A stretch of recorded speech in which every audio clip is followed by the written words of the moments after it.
Hola a todos, queridos amigos y amigas. Hoy nos encontramos de nuevo para compartir historias humanas bajo el porche de nuestro blog Historias del Corazón, ESP. Es que está ciego, viejo. Tan mayor y no ve por dónde va. ¿Sabe cuánto cuesta este arañazo? Ni vendiendo su miserable vida podría pagarlo. El grito estridente, cargado de rencor y desprecio, resonó, rasgando el silencio de la exclusiva urbanización junto al río. Bajo el sol abrasador de un mediodía en Madrid, un hombre de mediana edad, con un traje impecable y el pelo engominado, se erguía con las manos en las caderas, el rostro enrojecido por la furia, señalando directamente a un anciano de aspecto humilde. Ese hombre era Adrián, mi marido, y el anciano que temblaba encogido frente al morro del reluciente Mercedes 450 negro era, para mi dolor, mi propio padre, Jacinto. Bienvenidos a nuestro canal Confesiones de la Edad Dorada. Queridos oyentes, se suele decir que hija casada, hija enajenada, pero ni en mis peores pesadillas podría haber imaginado que mi bondad y mi paciencia alimentarían a un demonio en mi propia casa, para que hoy mi padre tuviera que soportar una humillación tan profunda que me desgarraba el alma. Hoy era fin de semana, y mi padre había hecho el largo viaje en autobús desde nuestro pueblo en Extremadura para visitar a su hija y a su nieto. Traía consigo 2 grandes cestas de mimbre, repletas de patatas nuevas, 2 naranjas del huerto, una docena de huevos de corral cuidadosamente envueltos en paja, y el jamón ibérico de bellota, que había estado curando durante más de un año. No se atrevió a entrar por la puerta principal por miedo a ensuciar el suelo de mármol que tanto obsesionaba a mi marido. Entró por la puerta de servicio, colándose por el estrecho patio donde Adrián aparcaba el coche que consideraba más valioso que su propia vida. Quizás por el peso de las cestas y lo angosto del camino, su vieja bicicleta se tambaleó. El manillar oxidado rozó accidentalmente el lateral del Mercedes. Un leve chirrido sonó, apenas audible, pero para Adrián fue como el estallido de un trueno. Yo acababa de volver del supermercado. Ni siquiera había apagado el motor del coche en la entrada cuando oí a Adrián rugir como una bestia. Corrí hacia adentro y la escena que presencié congeló la sangre en mis venas para luego hacerla hervir. Mi padre, el hombre que se había pasado la vida con la cara al sol y la espalda a la tierra, estaba allí de pie, con las manos temblando sin control, balbuceando palabras ininteligibles. Adrián, hijo, lo siento. Ha sido sin querer. Pesa mucho. Déjame que lo limpie. Yo te lo limpio. ¿Limpiarlo? ¿Con qué va a limpiarlo? ¿Con esa camisa andrajosa y sudada que lleva? Adrián apartó la mano de mi padre de un manotazo, haciendo que el anciano casi cayera. Se agachó para mirar el leve arañazo en el lateral del coche, con los ojos inyectados en sangre. Por todos los santos. Este coche tiene 2 semanas. Pintura original importada de Alemania. ¿Sabe cuánto cuesta reparar este arañazo? 1000 euros. 1000 euros, viejo cateto. ¿De dónde va a sacar usted 1000 euros para pagarme? Hijo. Cálmate. No ha sido a propósito. Dejaré que a la vuelta venda la piara de cerdos. Te enviaré el dinero. Mi padre tenía los ojos llenos de lágrimas. Su mano callosa y oscura intentaba tocar el brazo de su yerno para calmarlo, pero Adrián se apartó como si le tocara un leproso. No me toque con esas manos sucias. Este traje que llevo cuesta más que toda su hacienda en el pueblo, gritó Adrián, la crueldad evidente en cada palabra. ¿Vender los cerdos? Ni vendiendo toda la piara le llegaría para pagar el pulido de mi coche. Maldita sea la gente de pueblo. A donde van llevan la mala suerte y la suciedad. Ya se lo he dicho a Alba 1000 veces, que no le deje venir más. Me deja en ridículo delante de los vecinos, pero no me escucha. Yo permanecía paralizada detrás de la verja de hierro, apretando la bolsa de la compra con tanta fuerza que mis nudillos se pusieron blancos. Cada palabra de Adrián era una puñalada directa a mi corazón. Resultaba que toda la amabilidad y el respeto que había fingido frente a mí eran solo una máscara. A mis espaldas, consideraba a mi padre, el hombre que había dado la vida a su esposa, como un paleto y un portador de mala suerte. Pero lo peor aún estaba por llegar. La ira de Adrián parecía no tener fin. Miró a mi padre, que tenía la cabeza gacha, y luego a una pequeña mancha de barro en el neumático, donde la rueda de la bicicleta de mi padre lo había tocado. Una idea enferma y cruel brilló en su mente. De acuerdo. Quiere disculparse, ¿verdad? Quiere pagarme, ¿no? Adrián esbozó una sonrisa torcida, una sonrisa despectiva que helaba la sangre. Dinero sé que no tiene, así que haremos esto. Arrodilés de aquí. Sí, arrodilés de justo aquí. Adrián señaló el suelo de baldosas, ardiente por el sol. Mi padre levantó la vista, desconcertado, sus ojos nublados llenos de confusión. ¿Qué has dicho, hijo? He dicho que se arrodille, gruñó Adrián, con los ojos desorbitados. Ha ensuciado mi coche. Ha arañado mi coche. Ahora se arrodilla y usa esa camisa que lleva puesta para limpiar el neumático y el arañazo. Límpielo hasta que brille, y entonces le perdonaré. Si no, no saldrá de esta casa. Llamaré a la Guardia Civil para que le detengan por vandalismo. Adrián. Hijo mío. Soy tu suegro. Tembló mi padre. Su voz se quebró, y 2 hileras de lágrimas rodaron por sus mejillas arrugadas. Miró a su yerno, no con ira, sino con una súplica, con una humillación infinita. Un padre de casi 70 años, arrodillándose ante su yerno, que tenía la edad de su hijo, para limpiarle el coche. ¿Había un dolor más grande, suegro? Un suegro estúpido y destructivo es como un extraño. Rápido, o quiere que llame a alguien para que le saque a rastras. Adrián no mostró compasión alguna, incluso dio una patada al suelo para intimidarlo. Mi padre, el hombre que nunca se había doblegado ante ninguna dificultad en su vida, ahora, por amor a su hija, por miedo a crear un problema que afectara la felicidad de mi familia, empezó a doblar las rodillas. El instante en que las rodillas de mi padre estaban a punto de tocar las baldosas ardientes fue el mismo instante en que mi corazón se hizo añicos y se convirtió en cenizas. La paciencia que había acumulado durante años se desvaneció por completo, reemplazada por un fuego de odio que ardía con furia. No podía seguir en silencio. No podía permitir que este hombre despreciable pisoteara a mi padre ni un segundo más. «Detente ahora mismo», grité. Un grito desgarrador que resonó en todo el vecindario. Tiré las bolsas al suelo y corrí como un torbellino hacia ellos. Adrián se sobresaltó y se giró. Al verme, con el rostro encendido y los ojos inyectados en sangre, mostró un atisbo de confusión, pero rápidamente recuperó su arrogancia. «Ah, has vuelto justo a tiempo, cariño. Ven a ver lo que ha hecho tu padre con mi coche. Nuevo y reluciente, y me lo ha destrozado. Educa a tu padre». No le dirigí ni una mirada a Adrián. Corrí para ayudar a mi padre a levantarse. Sus manos delgadas y huesudas estaban heladas a pesar del calor sofocante. Me miró balbuceando. «Alba, has vuelto». «Lo siento, hija. He estropeado el coche de tu marido. Tú no tienes la culpa de nada», dije con la voz ahogada, usando mi pañuelo para secar el sudor y las lágrimas de su rostro. Luego me giré bruscamente y miré a Adrián a los ojos. Mi mirada en ese momento debió de ser más afilada que cualquier cuchillo, porque le hizo retroceder un paso. ¿Qué le estabas obligando a hacer? Gruñí, pronunciando cada sílaba con una voz grave y aterradora. Yo solo le pedía que limpiara el coche. Mira, está todo arañado. ¿No te da pena?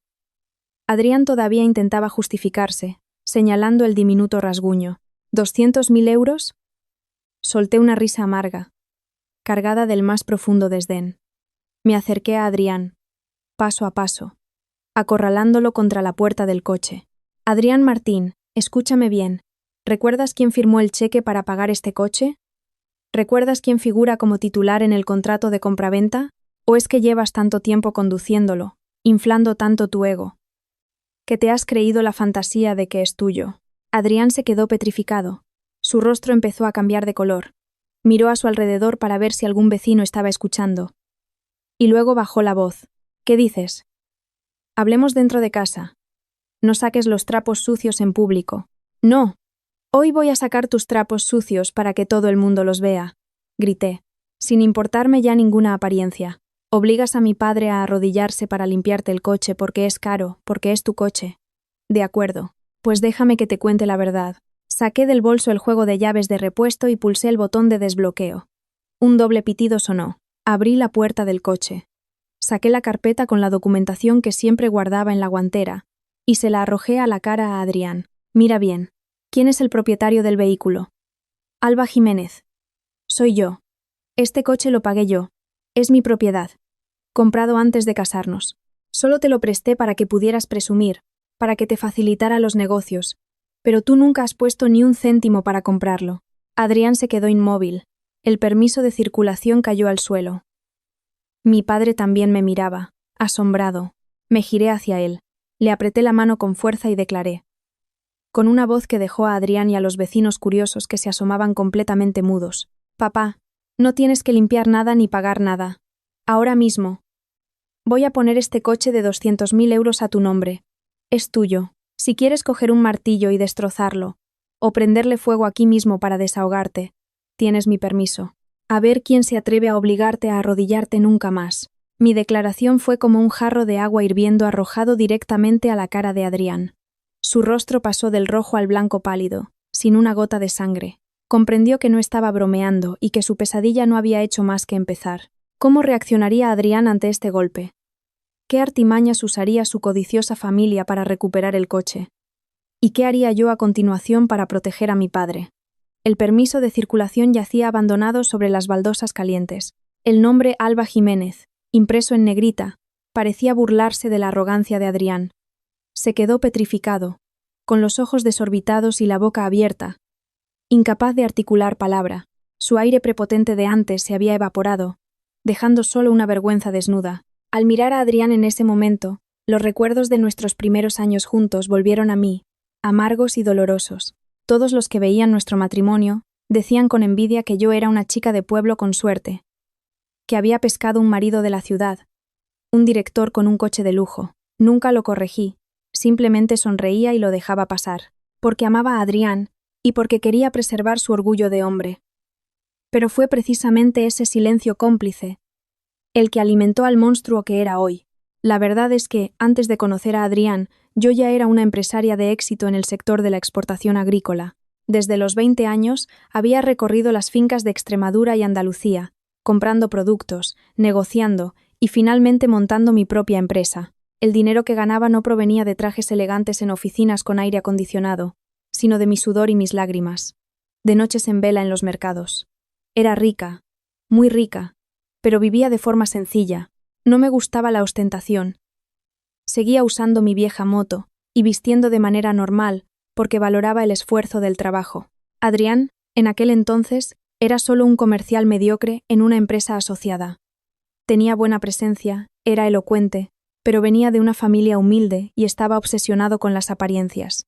Cuando empezamos a salir, a menudo se quejaba de que los socios comerciales lo menospreciaban por ir en una moto destartalada, que no tenía la imagen para cerrar grandes tratos. «Cariño, en estos tiempos la gente te juzga por tu apariencia. Tengo talento, pero cuando llego a una reunión con clientes bajándome de una moto, me presionan con los precios. Si tuviera un coche, aunque fuera uno normalito, me respetarían más». Al ver la frustración de mi novio, me ablandé. Ya estábamos planeando la boda. Pensé que el matrimonio era para toda la vida, que ayudar a mi marido era ayudarme a mí misma. Así que, un mes antes de la boda, saqué en silencio 200.000 euros de mi cuenta de ahorros personal, el dinero que había acumulado durante 7 años de duro trabajo, y encargué este Mercedes S450. Recuerdo perfectamente el día que recogimos el coche. Adrián temblaba de emoción, acariciando el volante como si fuera un tesoro. Me preguntó: «¿De dónde has sacado tanto dinero? ¿Has pedido un préstamo?». Yo solo sonreí y le dije: «Es dinero que he ahorrado. Y mis padres en el pueblo vendieron unas tierras y me dieron un poco más. Lo compré para que lo uses en tus negocios. Tú úsalo sin preocuparte». Cometí el que más tarde descubriría que fue el mayor error de mi vida. Le di a Adrián el uso exclusivo del coche, permitiéndole decir en todas partes que era suyo. Yo me quedé en un segundo plano, desempeñando el papel de una esposa dócil y ama de casa, gestionando mi negocio a distancia para que Adrián pudiera brillar. Quería que tuviera confianza en sí mismo, pero nunca imaginé que esa confianza se transformaría en arrogancia e ingratitud. Conduciendo un coche de 200.000 euros, Adrián fue aclamado por todos como un empresario de éxito. Poco a poco, olvidó quién había pagado realmente por él. Empezó a creer que el coche era un reflejo de su estatus, algo que lo separaba de la clase humilde a la que originalmente pertenecía. Y, dolorosamente, utilizó ese estatus ficticio para despreciar a mi familia. Adrián odiaba ir a mi pueblo. Se quejaba de que los caminos de tierra ensuciaban las llantas de su coche de lujo. Se quejaba de que mi casa olía a paja y a corral. Cada vez que mis padres nos enviaban algo, Adrián arrugaba la nariz como si oliera algo podrido. Una vez, mi madre nos envió una docena de huevos de oca y un manojo de hierbas silvestres. Adrián, al volver del trabajo y ver la bolsa en un rincón de la cocina, la pateó directamente a la basura. ¿Por qué traes esta basura a casa? Los huevos huelen mal, y las hierbas están llenas de tierra y bacterias. Esto es una villa de lujo, no un vertedero para que tus padres nos envíen sus sobras. Esa vez discutía acaloradamente con él. Se disculpó, diciendo que había sido un accidente, que estaba estresado por el trabajo. De nuevo, mi corazón blando le perdonó, pero no sabía que ese desprecio ya estaba arraigado en su ser. Consideraba a mis padres como campesinos pobres y miserables que se aprovechaban de su yerno rico. No tenía ni idea de que esos mismos campesinos le habían dado a su hija cientos de miles de euros para comprar el estatus del que él ahora presumía. Y hoy, ese desprecio había llegado a su punto culminante. No solo había insultado, sino que había pisoteado la dignidad de mi padre. Al ver a mi padre allí con su ropa marrón gastada, sus viejas alpargatas, junto al lujoso y brillante coche, sentí un contraste doloroso. Ese coche había sido un símbolo del amor y el sacrificio que le había dedicado a mi marido. Ahora, se había convertido en la herramienta que él usaba para humillar a mi padre. Se había convertido en el monstruo que devoraba la humanidad de Adrián. Adrián recogió el permiso de circulación, con las manos temblorosas. Me miró, intentando aferrarse a la última pizca de autoridad. ¿Pero qué dices? Aunque el coche esté a tu nombre, es un bien ganancial. Estamos casados. Tu dinero también es mi dinero. No intentes amenazarme con los papeles. Yo soy el que trae el dinero a esta casa. ¿El que trae el dinero? Estallé en una carcajada. Una risa seca que resonó bajo el sol. Adrián, ¿llevas tanto tiempo interpretando el papel de director que has olvidado quién eres en realidad? Tu sueldo es de 2.000 euros. El dinero para tus gastos, la gasolina, las comidas de negocios y tu ropa de marca se lleva 1.800. Los 200 que me das apenas cubren la factura de la luz. Esta casa la compré yo antes de casarnos. Este coche lo compré yo antes de casarnos. ¿Qué has aportado tú aquí, aparte de tu cuerpo y tu ego inflado? Expuesto tan crudamente, la vergüenza de Adrián se convirtió en ira. Perdió la compostura, y su naturaleza violenta salió a la luz. Se abalanzó sobre mi padre, y lo agarró por el cuello de la camisa con fuerza. Maldita sea, todo es por tu culpa, por culpa de este viejo chocho. Por él mi mujer y yo discutimos. Lárgate. Lárgate de mi vista ahora mismo. No creas que porque tu hija tiene algo de dinero puedes venir aquí a darte aires. En esta casa, el jefe soy yo. Adrián lo empujó con tal fuerza que mi padre tropezó y cayó de espaldas sobre un rosal lleno de espinas. El grito ahogado de mi padre resonó cuando las afiladas espinas se clavaron en su frágil piel. ¡Papá!, grité, sintiendo como si alguien me estrujara el corazón. Mi padre yacía allí, sujetándose el brazo que sangraba, pero aún así balbuceaba. Adrián, hijo, me voy. Me voy ahora mismo. No te enfades con tu mujer. Incluso en ese momento, mi padre seguía preocupado por mí. Temía que mi marido me odiara. Esa abnegación, ese sufrimiento silencioso, avivó el fuego de mi ira hasta su punto máximo. Quemó cualquier resto de afecto matrimonial que quedaba. Ya no era la esposa sumisa. En ese momento, solo era una hija protegiendo a su padre de las garras de una bestia. Me acerqué a él, rápida como el viento, y aparté con fuerza la mano de Adrián del cuerpo de mi padre. Cuando se giró para amenazarme con el puño, concentré toda mi fuerza, toda la frustración y el dolor acumulados durante 4 años. En mi mano derecha. Zas. Un sonido agudo, nítido y definitivo, resonó. La bofetada fue tan fuerte que la cabeza de Adrián se giró bruscamente, dejando la marca de mis 5 dedos impresa en rojo vivo en su cuidado rostro. El espacio pareció congelarse. El canto de las cigarras en los árboles se detuvo. Incluso los vecinos que cotilleaban desde sus puertas contuvieron la respiración. Adrián se llevó la mano a la cara, mirándome con los ojos desorbitados, como si no pudiera creer lo que acababa de suceder. Su esposa, la que siempre decía, sí, cariño, claro, cariño, acababa de abofetearle. ¿Tú te atreves a pegarme?, gruñó Adrián, con la voz temblorosa de ira. Pegarte es poco, le respondí mirándole fijamente, sin vacilar. Esta bofetada te la doy en nombre de tus padres para enseñarte a ser persona. Tienes estudios, vistes trajes de miles de euros, pero tu catadura moral es más barata que el trapo con el que querías limpiar el coche. Me giré para ayudar a mi padre a levantarse. Limpié el polvo de su ropa y examiné con cuidado los arañazos de su brazo. La sangre seguía brotando de las heridas de las espinas. Sentí un nudo en el estómago. Lo acompañé hasta un banco de piedra, y luego me enfrenté de nuevo a Adrián, señalando el reluciente Mercedes. «Te duele mucho este coche, ¿verdad? Lo tratas como a un rey. Obligas a mi padre a arrodillarse para limpiarlo, ¿no es así?» Adrián seguía sujetándose la cara, resentido. «¿Y qué? Lo que duele se siente. Como a ti el dinero te llueve del cielo, no lo aprecias. Yo me mato a trabajar». «¡Cállate!», grité, cortando su sarta de mentiras. «Escúchame bien. Este coche está a mi nombre. El dinero es mío. Según la ley, tengo pleno derecho a disponer de él. Y ahora mismo, en este preciso instante, declaro que le regalo este coche a mi padre». Adrián se quedó estupefacto. ¿Estás loca? ¿Qué demonios estás diciendo? No estoy loca. Estoy muy cuerda. Saqué mi teléfono. Marqué el número del abogado de mi empresa, Sergio. «Sergio, necesito que traigas los documentos de donación de un bien a mi casa. Urgentemente». «Sí, ahora mismo.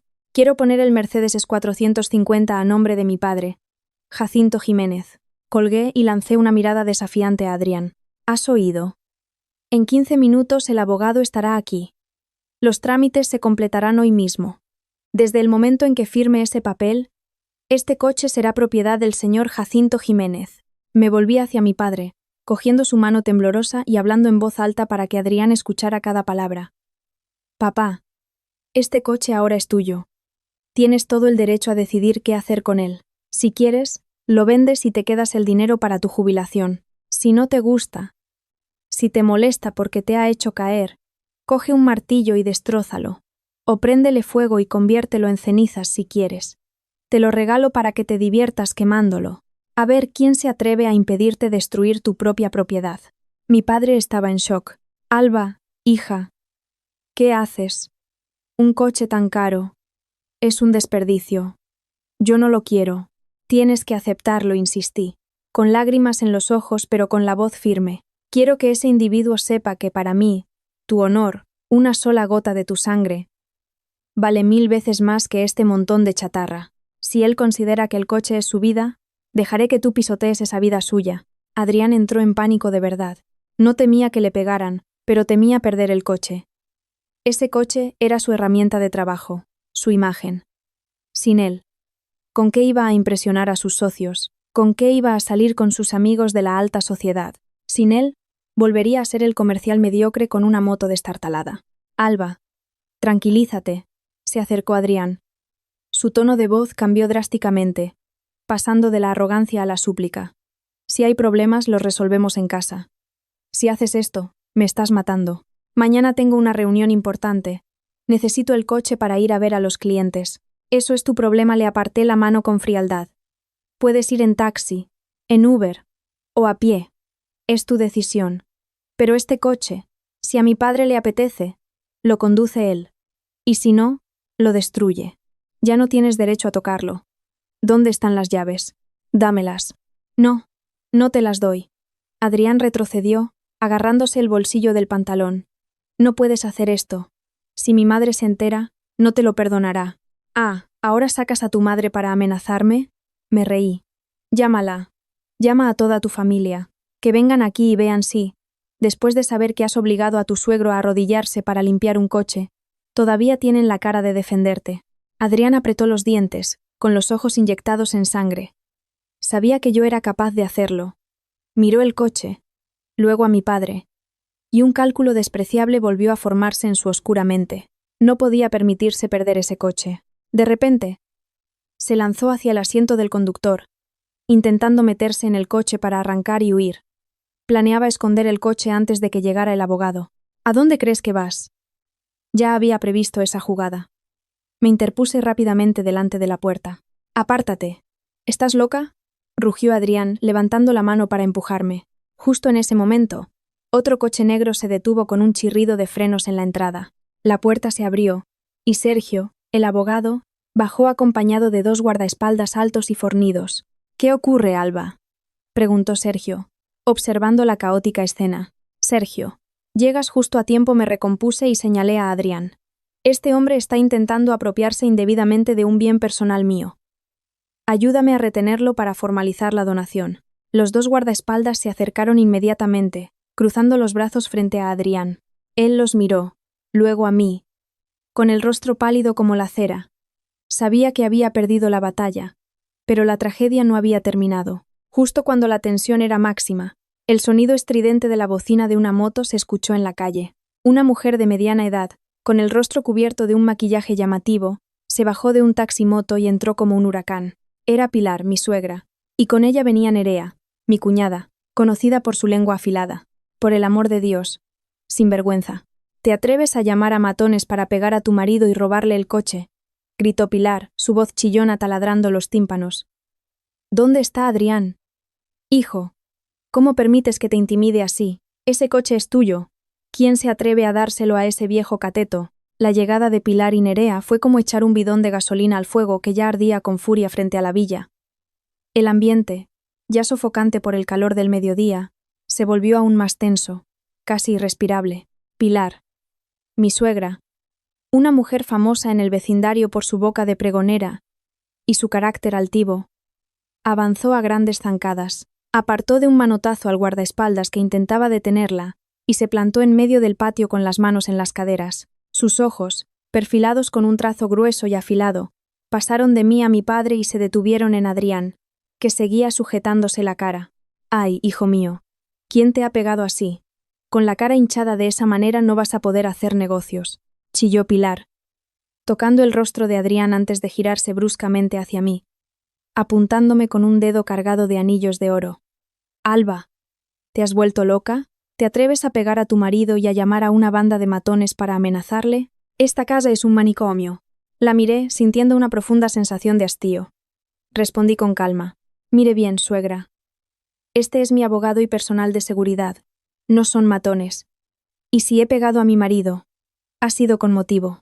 Pregúntele a su querido hijo lo que le ha hecho a mi padre». Adrián, al ver llegar a su madre y a su hermana, pareció recuperar fuerzas. Apartó la mano de su cara y señaló a mi padre, que estaba encogido en el banco de piedra. «Mamá, mira, este viejo cateto me ha destrozado el coche de 200.000 euros. Cuando le he pedido explicaciones, tu nuera se ha puesto violenta, y encima quiere regalarle el coche a él, diciendo que lo queme si quiere». Nerea, mi impulsiva cuñada, al oír esto, saltó como un resorte. Corrió a tocar el minúsculo arañazo en el lateral del coche y gritó como si lo hubieran siniestrado. «Dios mío, un arañazo tan profundo. Esto ya no es un coche. Adrián, hermano, reparar esto en el taller oficial costará un dineral. Y al perder la pintura original el coche se devalúa muchísimo. De valer 200.000 euros. Ahora no te darán ni 150.000. Luego se giró hacia mi padre con una mirada de desprecio, torciendo los labios. «Vaya, vaya, típico de la gente de pueblo, con los pies llenos de barro, sin mirar por dónde andan. ¿Sabe usted que este coche vale más que su pueblo entero? Ni vendiendo su casa, sus tierras y su pellejo de viejo podría pagar esta reparación». «Nerea, cierra la boca ahora mismo», grité, la sangre subiéndome a la cabeza. «Es mi padre. No tienes ningún derecho a insultarle». «Pues lo digo», replicó Nerea, envalentonada por el apoyo de su madre. «Eres mi cuñada. Pero te comportas como una extraña. Tu marido se mata a trabajar para comprarse un coche. Tu padre viene del pueblo y se lo destroza. Y en lugar de disculparte, lo defiendes. De tal palo, tal astilla. Vaya par de paletos destructivos». Pilar se unió a su hija, su voz resonando para que todos los vecinos que se asomaban por las ventanas la oyeran. «Nerea tiene razón. ¿Te crees que por haber puesto algo de dinero para esta casa tienes derecho a todo? Adrián es el hombre, el cabeza de familia, el que cierra tratos de millones. El coche es su imagen. Si tu padre lo ha estropeado, es normal que le pida responsabilidades. Con obligarle a arrodillarse para limpiarlo ha sido hasta blando. Si fuera yo, lo habría echado a la calle a pedir limosna». Me quedé atónita. No podía creer lo que oía. Resultaba que el acto de Adrián de obligar a mi padre a arrodillarse no había sido un impulso del momento, sino que provenía de una mentalidad podrida y clasista compartida por toda su familia. Para ellos, mi padre no era una persona, no era su consuegro, sino un ser inferior, un indigente que no merecía respeto.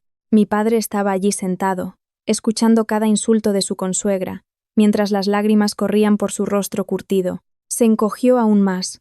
Sus manos callosas se retorcían, sus hombros delgados temblaban.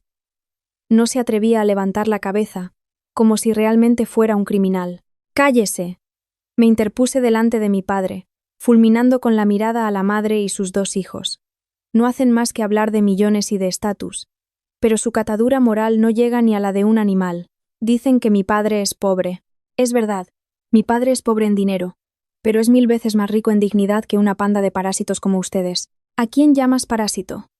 Adrián se abalanzó para pegarme, pero el guardaespaldas de Sergio se interpuso, bloqueándolo con su brazo musculoso y haciéndolo retroceder. Solté una risa amarga y continué con mi furia. Lo digo por ustedes.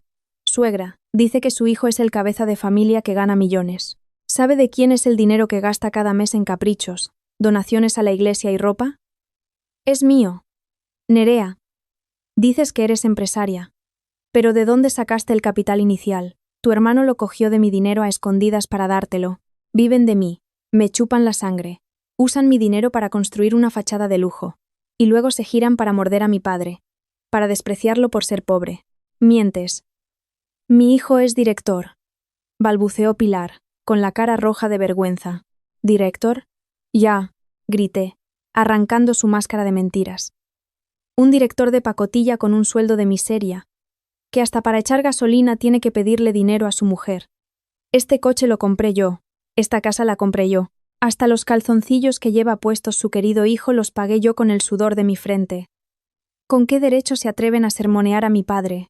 La cruda verdad, expuesta a la luz del día, dejó a la familia de Adrián sin palabras. Nerea boqueaba, Pilar tartamudeaba, y Adrián, humillado, solo podía bajar la cabeza. Pero la desvergüenza de los codiciosos no tiene límites. Tras unos segundos de estupor, Pilar se tiró al suelo y comenzó a lamentarse a gritos. «Ay, vecinos, vengan a ver». La nuera insulta a su suegra, calumnia a su marido. Se cree que por tener dinero puede pisotear a la familia política. Desagradecida. Sinvergüenza, le diré a Adrián que te deje ahora mismo. ¿Dejarme? ¿Cree que me muero por un marido tan despreciable como él? La miré con lástima. Lo dejaré, sí, pero antes de irme, recuperaré todo lo que es mío. Empezando por este coche. Me volví hacia Sergio. Sergio, ¿dónde están los papeles? Firmo ahora mismo. Al oír la palabra, firmar, Adrián levantó la cabeza. Aterrorizado. Sabía que no bromeaba. Perder el coche era perderlo todo. Corrió hacia mí y me agarró del brazo. Alba. No te enfades. Mi madre es mayor. No sabe lo que dice. No lo hagas. Ponerlo a su nombre es un lío. Suéltame. Le aparté la mano. Ya no tienes voz ni voto aquí. En ese momento Nerea también se abalanzó, intentando arrebatarle los documentos al abogado. No firmes. Es el coche de mi hermano, ladrona. El guardaespaldas la miró con severidad y con un ligero empujón la hizo caer sobre el césped. Ella se puso a gritar. «Ah, me ha pegado. Policía. Que alguien lo detenga». Mi padre, que había permanecido en silencio en el banco de piedra todo este tiempo, con la cabeza gacha, abrazando la cesta de mimbre con las naranjas y los huevos, parecía una estatua vieja y desgastada, fuera de lugar en medio de ese lujo y esa crueldad. Lo había oído todo, lo había entendido todo. Comprendía que su presencia era la causa de que su hija tuviera que luchar, de que su familia estuviera en conflicto. Comprendía que su pobreza era un crimen a los ojos de esa gente de ciudad. Al ver a Nerea en el suelo y a Pilar llorando a gritos, mi padre se levantó temblando. Sacó del bolsillo interior de su chaqueta un fajo de billetes envuelto cuidadosamente en varias capas de plástico y papel de periódico. Era el dinero que había sacado de la venta de la última cosecha y de un ternero que había criado. Quería dármelo para que comprara leche para mi hijo. Se acercó a Adrián, con las manos temblorosas, y le ofreció el fajo de billetes. «Adrián, hijo, toma». Su voz era ronca y ahogada. «Aquí hay 200 euros. Es todo lo que he podido ahorrar. Cógelo para arreglar el coche. Lo que falte, me lo apuntas. A la vuelta venderé la piara de cerdos y el olivar. Te enviaré el resto. Pero por favor, no te enfades más con tu mujer». Adrián miró el fajo de billetes arrugados. Un olor a sudor y a tierra emanaba de ellos. Lejos de conmoverse, mostró una expresión de asco. Retrocedió un paso, agitando la mano delante de su nariz. Guárdese esa calderilla maloliente. ¿200 euros? Con eso no compra ni un tornillo de mi coche. ¿Me está dando una limosna? Pilar también intervino. Vaya, 200 euros. ¡Qué fortuna! Nosotros nos gastamos eso en una sola cena. Guárdeselo para sus medicinas. No vaya a ser que se muera aquí y le cause un problema a mi hijo. Mi padre se quedó petrificado, con el dinero todavía suspendido en el aire. Miró a su yerno, a su consuegra, y luego a mí. Sus ojos reflejaban un dolor y una desesperación infinitos, pero también un amor inmenso por su hija. Se giró hacia mí, intentando forzar una sonrisa desdentada y torcida. Alba, hija. Ya está. Me vuelvo al pueblo. No discutas con tu marido y tu suegra por mi culpa. Las mujeres casadas deben seguir a sus maridos. Una retirada a tiempo es una victoria. Yo soy viejo. Puedo soportarlo.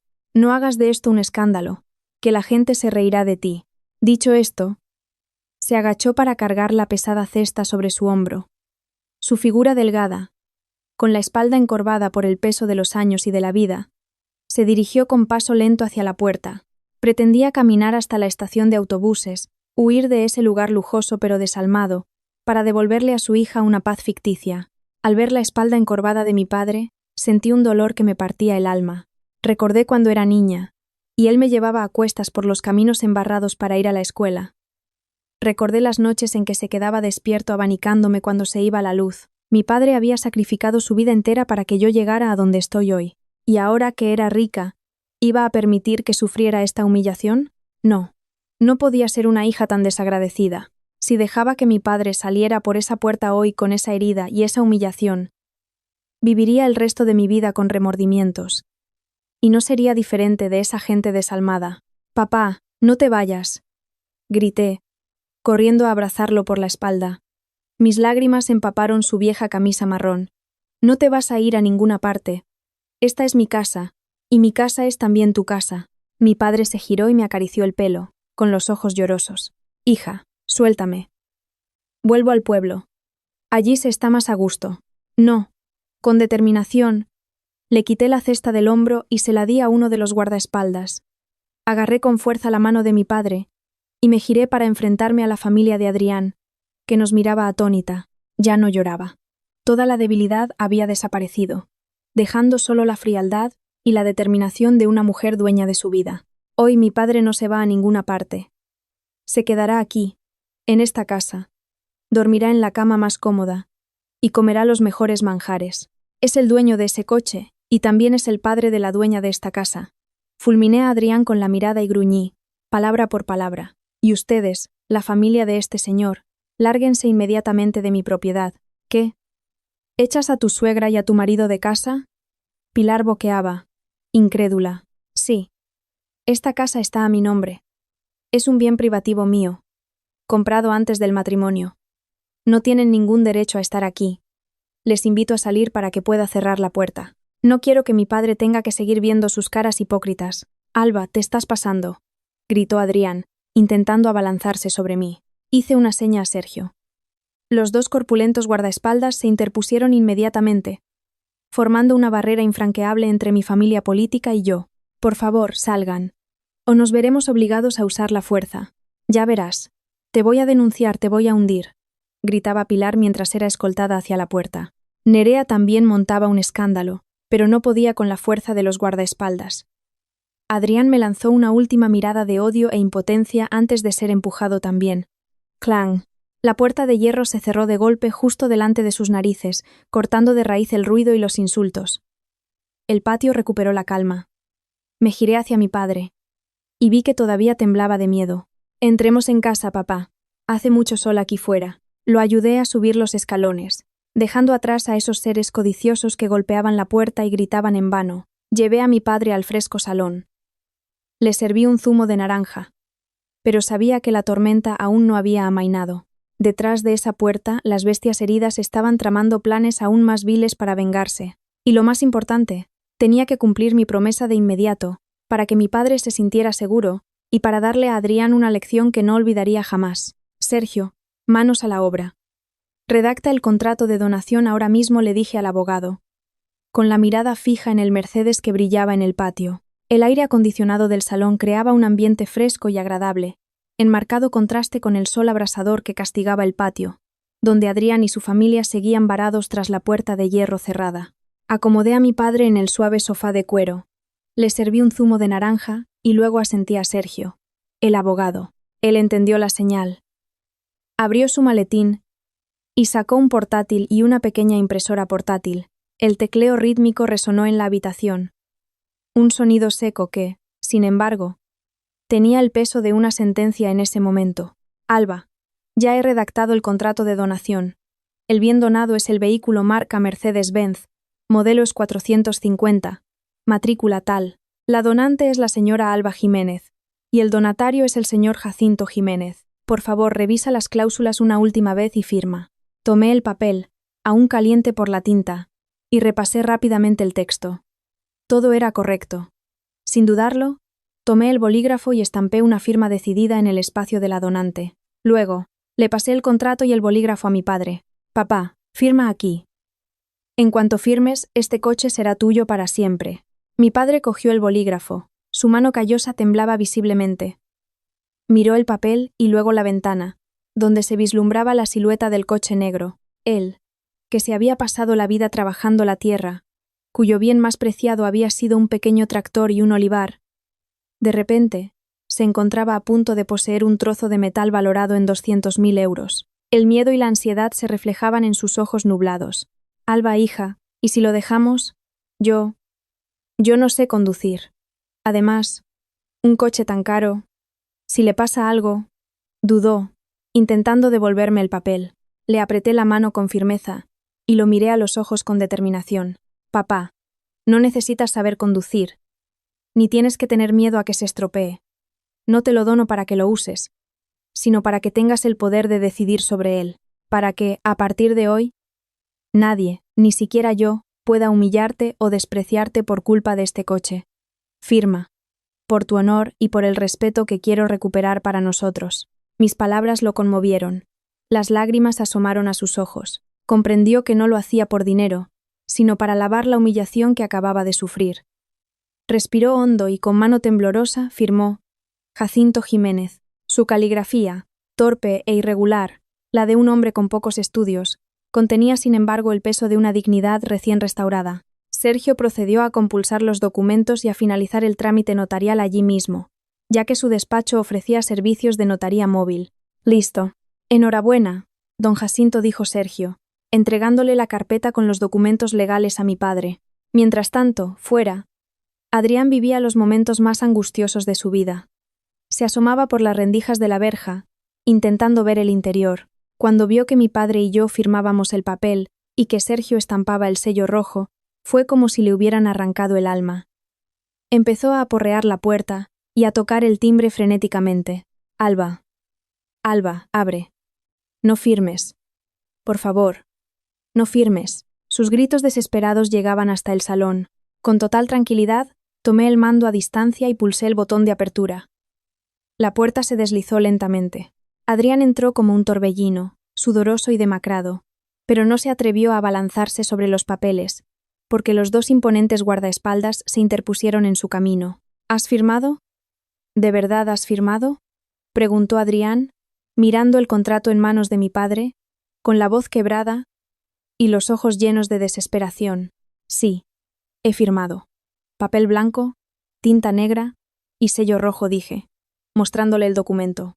A partir de este momento, el Mercedes ya no tiene nada que ver conmigo ni contigo. Es propiedad legal del señor Jacinto Jiménez. Adrián se tambaleó y tuvo que apoyarse en la pared para no caer. Miró el coche en el patio con la misma angustia con la que se mira a un ser querido en el corredor de la muerte. Para él, ese coche era más que un medio de transporte. Era su fuente de ingresos, su imagen, la armadura que ocultaba su vacío interior. Mañana tenía una reunión crucial para firmar un contrato con un socio extranjero. Les había presumido de que los recogería en su lujoso coche privado. Había construido una imagen de empresario rico y exitoso para ganarse su confianza. Si mañana aparecía en un taxi o un Uber, su fachada se derrumbaría, el contrato se cancelaría y su reputación quedaría por los suelos. Además, Adrián había usado el coche como garantía de confianza para pedir dinero prestado a amigos y colegas para sus gastos extravagantes. La gente le prestaba dinero porque lo veían conducir un coche de lujo. Ahora, sin el coche, sus acreedores lo mirarían con otros ojos. Alba, me has arruinado. Sabes que mañana tengo que reunirme con el señor Davis. Un contrato de 1.000.000 de euros. Sin el coche. Me despreciará. Cancelará el contrato. Estás destrozando la carrera de tu marido, gritó, con la cara cubierta de lágrimas y mocos. ¿Tu carrera? Me reí con desdén. Una carrera construida sobre mentiras, apariencias, y el dinero de tu esposa, está destinada a derrumbarse tarde o temprano. Te preocupa que tus socios te desprecien.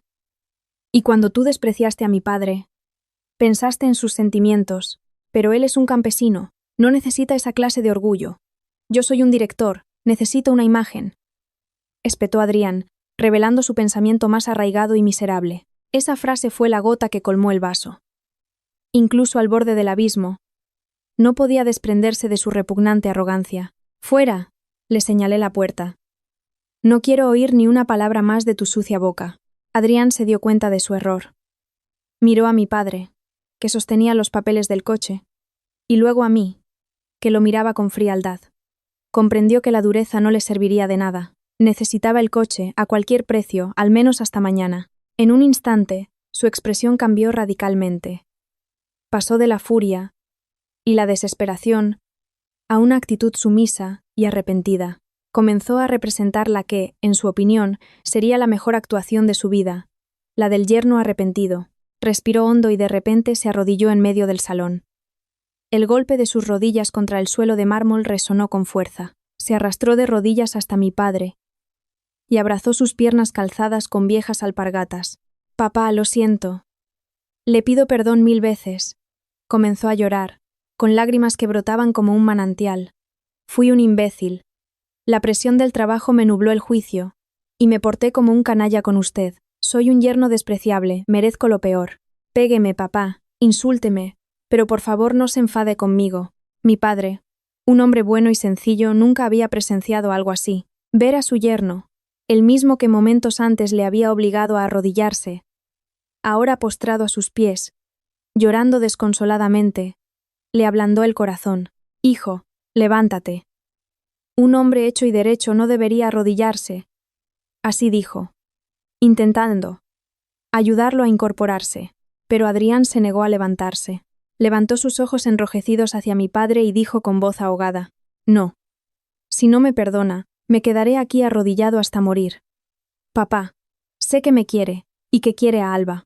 Acepte el coche si quiere, pero déjeme usarlo prestado para trabajar y mantener a mi familia.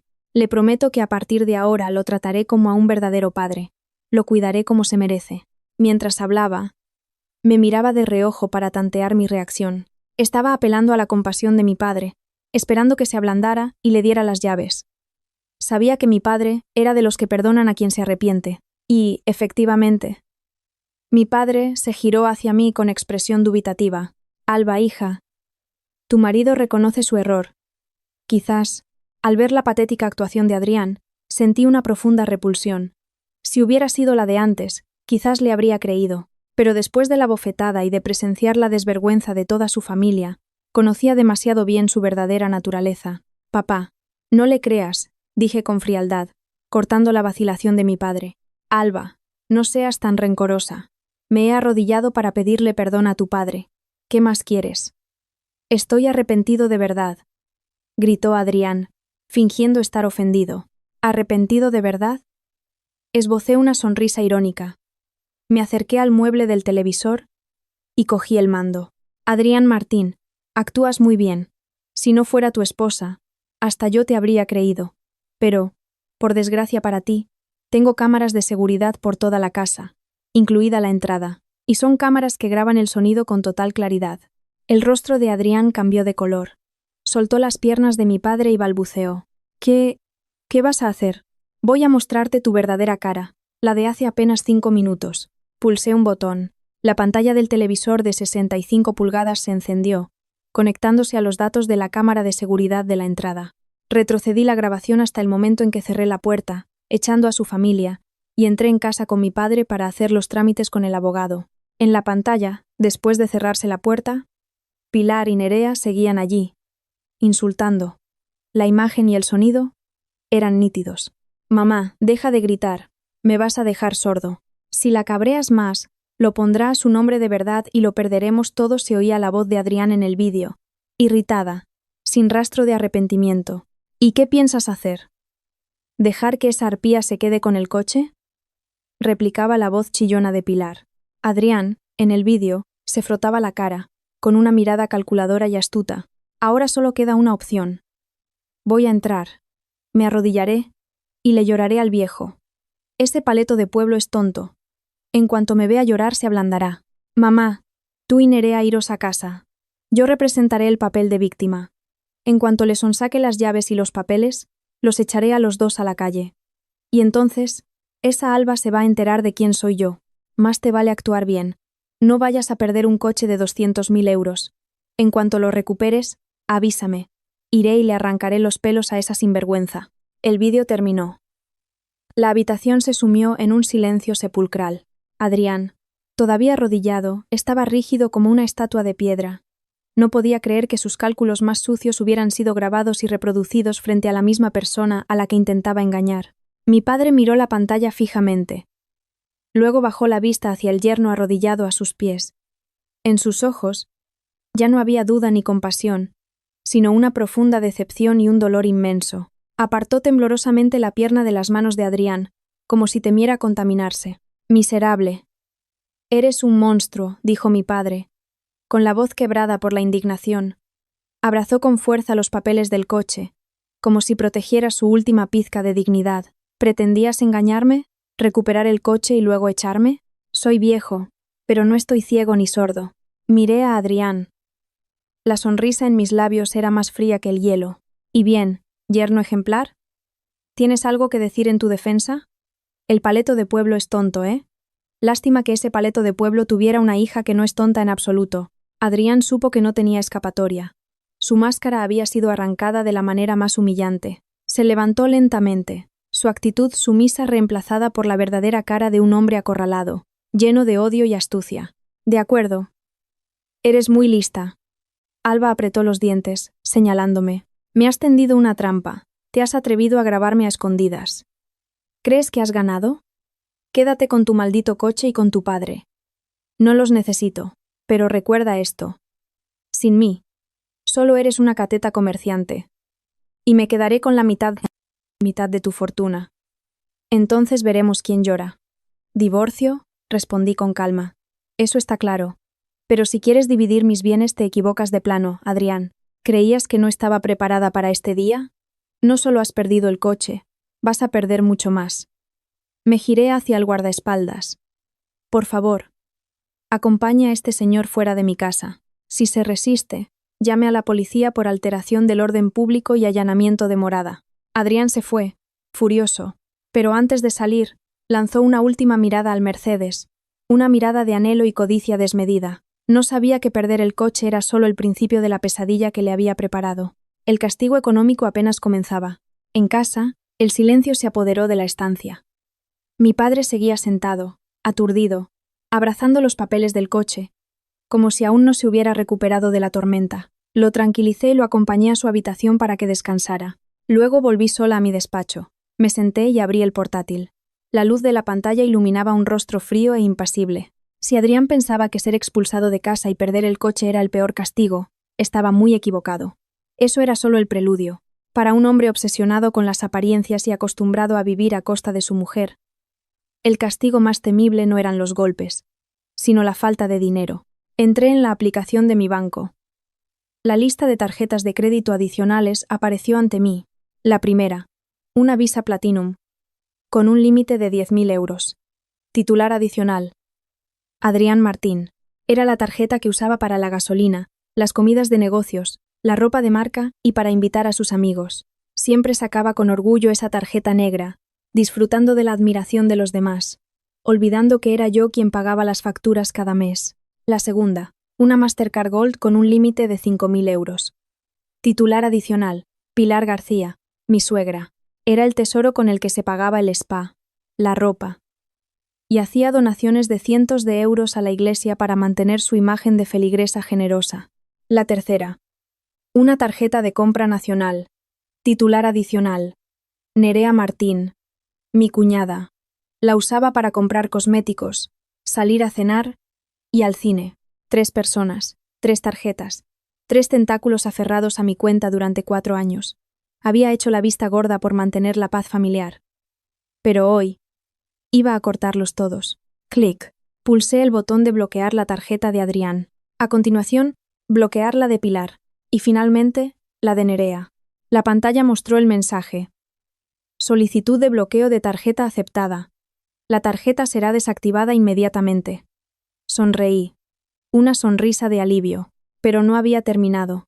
Cancelé la transferencia automática mensual. Cada mes, transfería puntualmente 500 euros a mi suegra para sus gastos y pagaba todas las facturas de luz, agua e internet de la casa en la que vivía. Una casa modesta a las afueras cuyo propietario era Adrián, pero cuya reforma había pagado yo. Orden cancelada. A partir de ese momento, la fuente de la que habían estado bebiendo tan plácidamente se había secado. A ver cómo mantenían su vida de lujo sin el dinero de la nuera Cateta. Mientras tanto, en otro lugar, Adrián estaba sentado en un lujoso bar del centro de Madrid. Tras ser expulsado, en lugar de ir a casa de su madre, había ido allí a ahogar sus penas. Necesitaba alcohol fuerte para olvidar la humillación. Pidió el whisky más caro y llamó a un par de camareras para que le sirvieran y así recuperar la sensación de ser atendido. «Señor Adrián, hoy parece triste. ¿Dónde está su Mercedes?», preguntó una camarera con coquetería.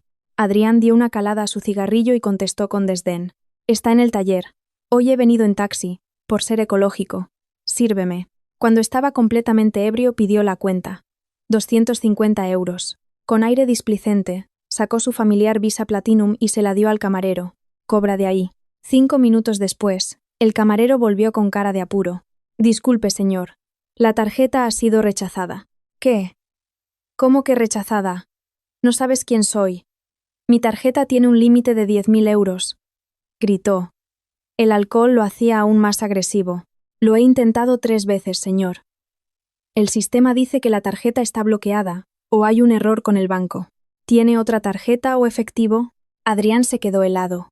¿Tarjeta bloqueada? Un mal presentimiento lo invadió. Sacó el móvil para comprobar los mensajes, pero no había ninguna notificación. Los avisos llegaban a mi teléfono. El del titular principal. Rebuscó en su cartera y sacó otra tarjeta, la de su sueldo. Pero, por desgracia, ya se había gastado el sueldo de ese mes en apuestas de fútbol online. «Deja que haga una llamada», dijo, temblando, mientras marcaba mi número. «El número que ha marcado no está disponible en este momento». Había bloqueado su número en cuanto salió por la puerta. El pánico empezó a apoderarse de él. Miró a su alrededor. Las miradas de admiración de antes se habían convertido en sospecha y desdén. Un ricachón en un bar al que le rechazan la tarjeta y no tiene ni 300 euros en efectivo. He olvidado traer efectivo». «Dejad que llame a un amigo», balbuceó. Sudando a mares, llamó a varios amigos a los que solía prestar dinero, pero al oír su voz ebria pidiendo un préstamo, todos se excusaron. Al final, tuvo que dejar su reloj, también un regalo mío, como fianza, y firmar un pagaré para poder irse. Salió tambaleándose del bar, sin dinero para un taxi. Tuvo que caminar más de 1 kilómetro para coger un autobús nocturno hasta casa de su madre. La imagen del impecable director se había transformado en la de un perro apaleado. Al mismo tiempo, en un centro comercial, Pilar y Nerea también se encontraban en una situación tragicómica. Estaban eligiendo con entusiasmo un montón de ropa y cosméticos. «Mamá, este vestido te queda genial. Serás la más elegante de la boda. Cuesta solo 150 euros, ¿lo cogemos?», sugirió Nerea. «Claro, cógelo. Mi nuera es rica, esto no es nada para ella». «Paga con su tarjeta», dijo Pilar con aire de superioridad, entregando la tarjeta dorada a la cajera. «Bip. Transacción denegada».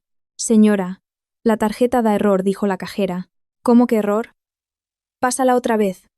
A lo mejor tu máquina está rota», espetó Pilar. La cajera lo intentó de nuevo y negó con la cabeza. «El banco informa que la tarjeta ha sido bloqueada, señora». «¿Qué? ¿Bloqueada?». Nerea cogió la tarjeta. «Imposible. Alba nunca bloquea las tarjetas». La gente en la cola empezó a murmurar. «Dense prisa. Si no tienen dinero, apártense y dejen pasar a los demás. Vaya, vaya. Tan elegantes y con la tarjeta sin fondos». Los comentarios hicieron que Pilar se sonrojara. Rebuscó en su bolso, pero solo encontró unos pocos billetes pequeños.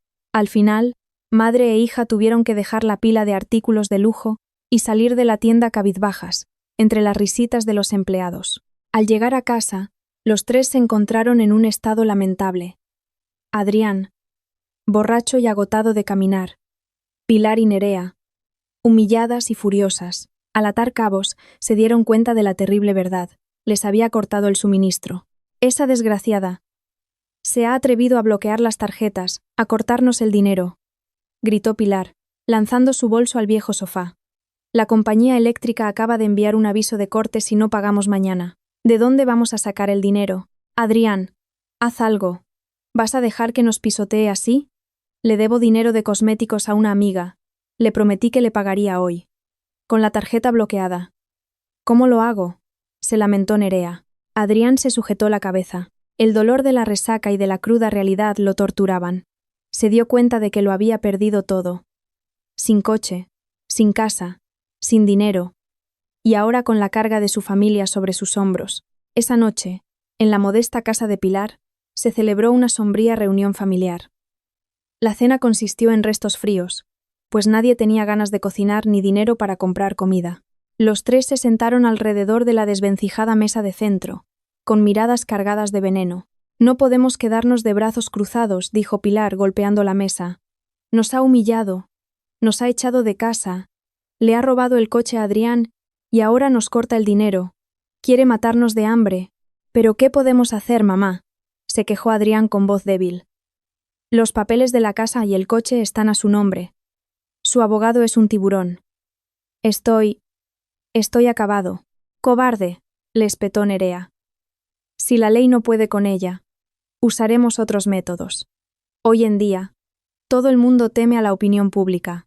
Ella es empresaria, lo que más teme es perder su reputación. Vamos a hundirla, a hacer que no pueda levantar cabeza. ¿Qué quieres decir? Los ojos de Pilar brillaron. Nerea sacó su teléfono y tras teclear un poco sonrió con malicia. Mira, mamá, en Internet está lleno de casos de nueras malvadas, de esposas que le roban a sus maridos. Solo necesitamos una publicación, un vídeo llorando y contando nuestra desgracia, y la gente se lanzará a destrozarla. La convertiremos en la mujer más cruel del mundo, y nosotros seremos las pobres víctimas. Adrián dudó. Pero la verdad es... ¿La verdad? Pilar lo fulminó con la mirada.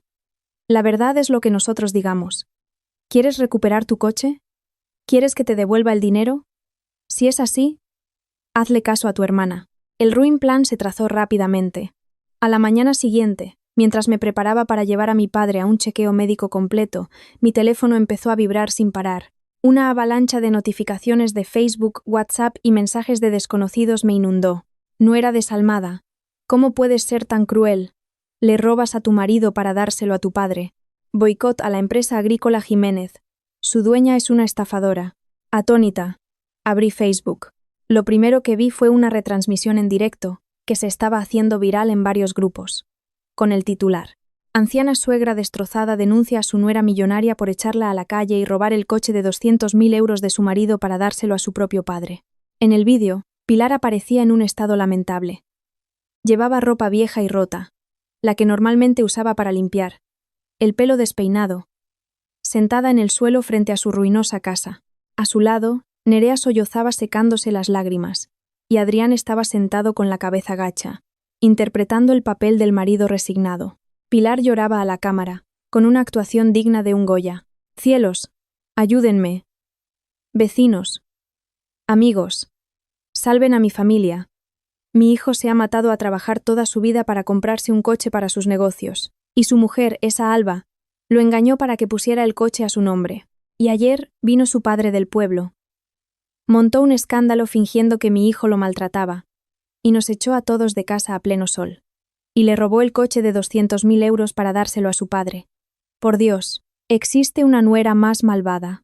Nerea añadía más leña al fuego. Mi cuñada es una tirana, amigos. Como tiene dinero, desprecia a la familia de su marido, trata a mi hermano como a un criado. Mi hermano es un buen hombre, la quiere a sus hijos, y por eso aguanta. Ahora nos ha cortado todo el dinero, Quiere que mi madre y yo nos muramos de hambre para poder traer a su padre a vivir a todo lujo. Adrián interpretaba al marido impotente. Solo espero que recapacite. No me importa el coche ni la casa, pero echar a mi madre anciana a la calle, eso me rompe el corazón. La historia, completamente distorsionada, me convertía de víctima en verdugo, pero con la magistral actuación de los tres, y la tendencia de la gente en Internet a defender al supuesto débil, la opinión pública estalló. Miles de compartidos, decenas de miles de comentarios insultándome. La página de Facebook de mi empresa fue atacada, inundada de valoraciones de 1 estrella. Mis socios empezaron a llamar, recelosos. Incluso algunos energúmenos llegaron a la puerta de mi casa a lanzar huevos y a hacer pintadas. Mi padre vio el vídeo. Tembló tanto que se le cayó el vaso de agua. Alba, hija, ¿por qué inventan estas cosas tan crueles? Devuélveles el coche, por favor. Si no, tu reputación quedará manchada para siempre. ¿Cómo vas a hacer negocios?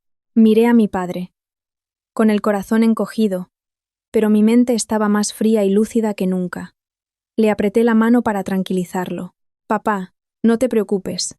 Quien nada debe, nada teme. Quieren jugar sucio en las redes, pues van a descubrir lo que es que su propia arma se vuelva contra ellos. Han olvidado algo muy importante.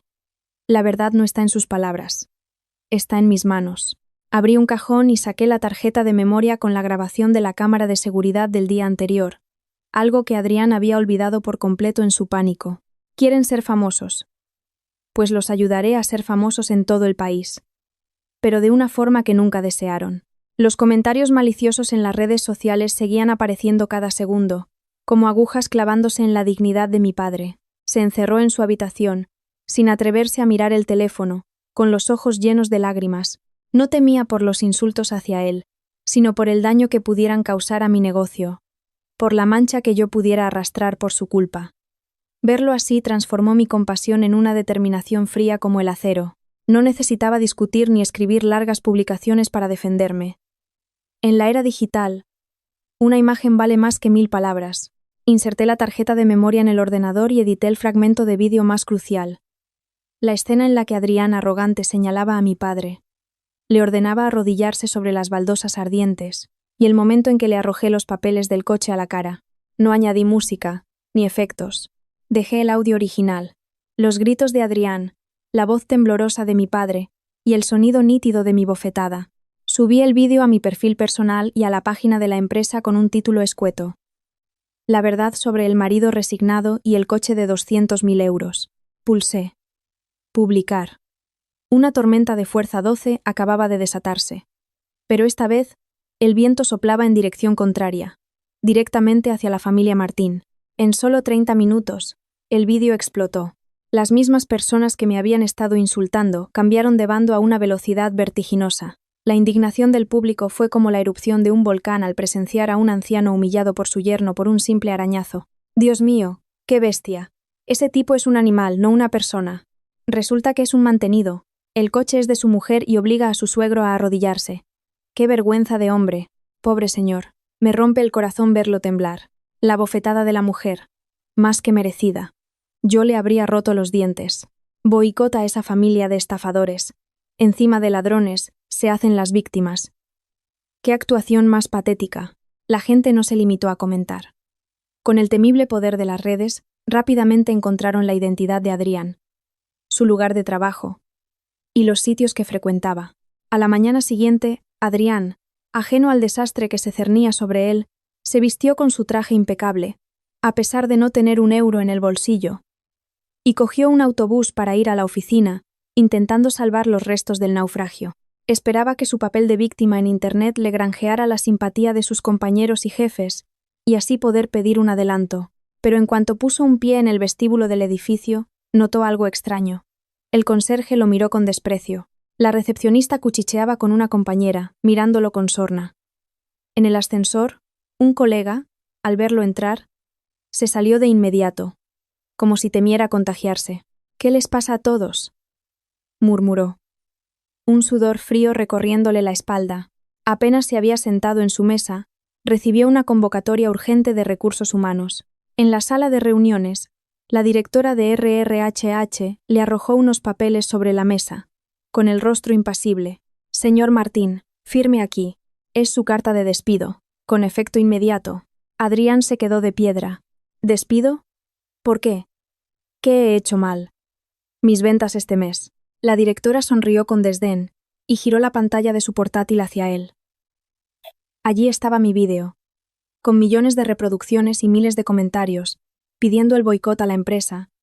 Si mantenían a un empleado tan inmoral, mire esto. Se ha convertido en una vergüenza para nuestra compañía. Los clientes llaman para quejarse. Los socios cancelan reuniones porque no quieren tratar con alguien que obliga a su suegro a arrodillarse. No podemos tolerar a una persona de su catadura moral. Recoja sus cosas y váyase. Ahora, no haga que seguridad tenga que escoltarlo. Adrián quedó paralizado. Vio el vídeo. Los insultos. Se dio cuenta de que su ruin plan de venganza se había vuelto en su contra, destruyendo su última tabla de salvación. Recogió sus pocas pertenencias en una caja de cartón y caminó entre dos filas de empleados que lo miraban fijamente, sin compasión, solo con murmullos de desprecio. Ahí va el del Mercedes. Resulta que era de la mujer, tan elegante y tan miserable. Salió del imponente edificio. El sol de Madrid le daba de lleno, pero él solo veía la oscuridad de su futuro. Sin mujer, sin coche, sin casa, y ahora sin trabajo. Era oficialmente un sin techo, un desempleado, condenado por la sociedad. Su teléfono vibró. Era un mensaje de un acreedor, otro del banco reclamando una deuda, y uno de su madre. Hijo, ven a casa ya. Han tirado pintura a la puerta. Los de Internet nos han encontrado. Tengo mucho miedo. Adrián lanzó un grito de desesperación en medio de la calle abarrotada, pero nadie se inmutó.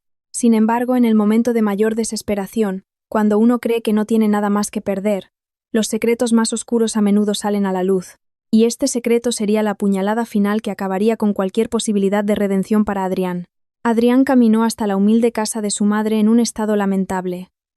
La verja de hierro estaba manchada de pintura roja y restos de basura. Un grupo de justicieros de Internet merodeaba por la zona, y al verlo llegar, empezaron a gritarle y a grabarlo. Tuvo que cubrirse la cara con la caja de cartón y correr adentro, cerrando la puerta con llave.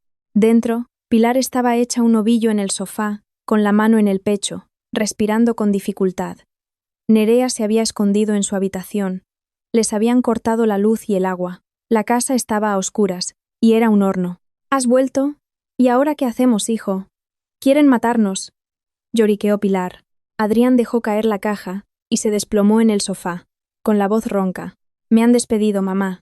Se acabó. Lo he perdido todo. ¿Qué? ¿Despedido? Chilló Pilar.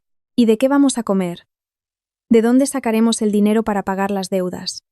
Tu hermana le debe 3.000 euros a un prestamista por un bolso y nos están amenazando. La casa se sumió en una atmósfera de tragedia. El hambre y el miedo envolvían a 3 personas acostumbradas a vivir del dinero de otros. En ese momento, el teléfono de Adrián sonó.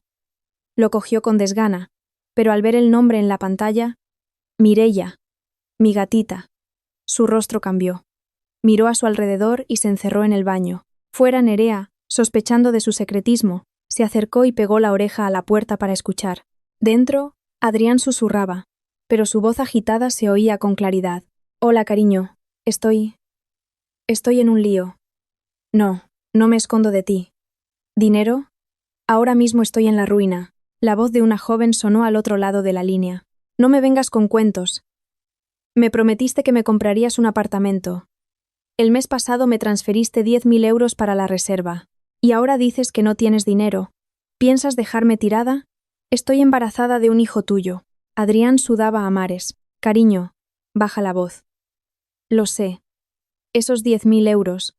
Los saqué a escondidas de la cuenta de ahorros de mi mujer. Te los di para que los guardaras. Nuestro fondo para empezar de nuevo. Pero ahora me ha echado a la calle. ¿Podrías prestarme algo de ese dinero para salir del paso? Te lo devolveré con intereses. ¿Qué? ¿Que te devuelva el dinero? Ni en sueños. El dinero que entra en mi bolsillo es mío. Si tu mujer te ha dejado en la calle, es tu problema. Desaparece. No me obligues a ir a buscarte y montar un escándalo por estafa. ¿Tú te atreves? La llamada se cortó. Adrián, furioso, golpeó la pared. No podía creer que su dulce amante, a la que había mantenido y para la que había robado, le diera la espalda tan rápido. Pero antes de que pudiera procesarlo, La puerta del baño se abrió de golpe. Nerea estaba allí, con los ojos desorbitados, sosteniendo su teléfono en modo de grabación. «Ajá. Muy bien, hermanito», gritó. «Resulta que tenías dinero. Le robaste a tu mujer para dárselo a tu amante, mientras tu madre y yo nos moríamos de hambre. ¿Eres siquiera humano?». El grito de Nerea atrajo a Pilar. Cuando su hija le contó lo que había oído, se volvió loca. Se abalanzó sobre Adrián, arañándolo. «Desgraciado, le das dinero a esa zorra mientras tu madre pasa hambre y es humillada. Mátame, mátame ya». La familia Martín se autodestruía en la oscura y sofocante casa. Pero no sabían que Nerea, en su ira y desesperación por conseguir dinero para pagar su deuda, había cometido una estupidez. Me envió la grabación de audio. Yo estaba tomando el té con mi padre en el salón. Recibí un mensaje de Nerea. «Alba, mira la verdadera cara de tu marido. Te doy esta prueba. A cambio dame 300 euros para pagar una deuda. Por favor». Reproduje el audio. La confesión de Adrián sobre Mireia, el embarazo y los 10.000 euros que había robado, resonó con claridad. No sentí dolor. Mi corazón ya estaba muerto. Solo sentí un profundo asco y vi una oportunidad de oro. Era la pieza final que necesitaba para mi demanda de divorcio y para recuperar todo lo que me pertenecía. Adulterio, un hijo fuera del matrimonio y ocultación de bienes gananciales para dárselos a un tercero, murmuré con una sonrisa gélida. «Adrián Martín, estás acabado». Envié la grabación a Sergio. «Sergio, añade esta prueba a la demanda. Quiero que se vaya no solo con las manos vacías, sino con la obligación de devolver el dinero que robó». Pero no me detuve ahí. Recordé la casa en la que vivían. Sobre el papel, era un bien que compré antes del matrimonio, pero por el ego de Adrián, permití que estuviera a su nombre. Sin embargo, conservaba todos los justificantes de la transferencia y un documento de reconocimiento de bien privativo que Adrián había firmado una noche que estaba ebrio. Una precaución que tomé en su día. Ahora que su traición era evidente, no había razón para ser piadosa.